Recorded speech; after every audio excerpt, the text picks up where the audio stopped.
Hey, good morning. Welcome to Life Online.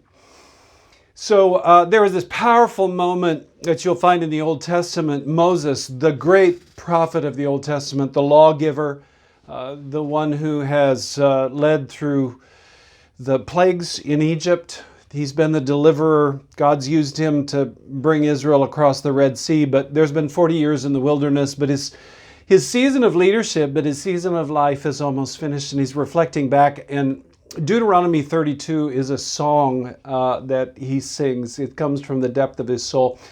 I love these powerful words. For the Lord's portion is his people, Jacob his allotted inheritance.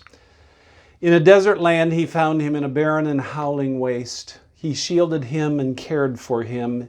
He guarded him as the apple of his eye. Like an eagle that stirs up its nest and hovers over its young, that spreads its wings to catch them and carries them aloft. The Lord alone led him. No foreign god was with him. That's just a segment of the song.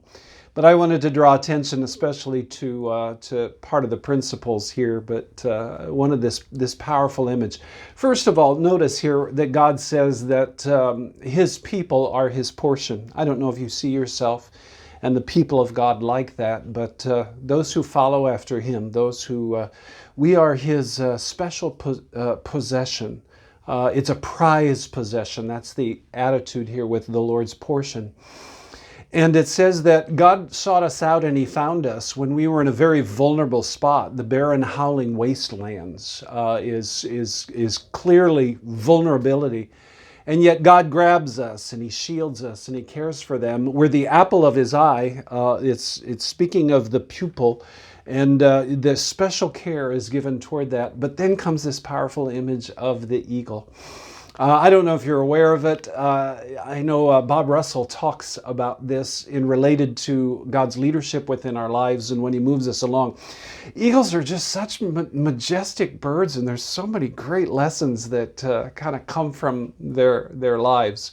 But one of the real amazing stories has to do with as the young of a pair of eagles, as the young get to the point where they're ready to start flight. They're growing up. They're ready to start flight. What the eagle will do actually is head to its nest and ruffle up the nest, and it will take from stones or glass or something, but it so disturbs the nest that it's uncomfortable for their young to remain in the nest. And they do that when it's time for the birds to begin to learn to fly. Is it possible that God sometimes does that? This is what Bob Russell talks about, where he says at times there are cases where we get too comfortable and we know we're spiritually stagnant.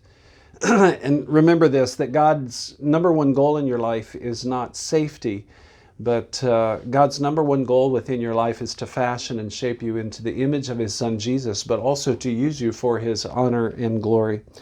And so sometimes God plants within our lives a sense of discomfort and restlessness. We don't like it. We can blame God. We can blame others.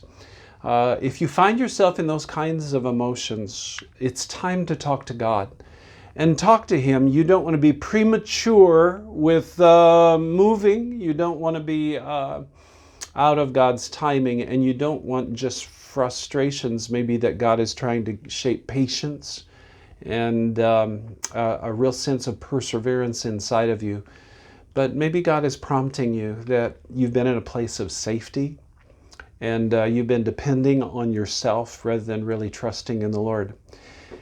There's a simple call that Jesus gives to every single one of his followers. It's this command: follow me.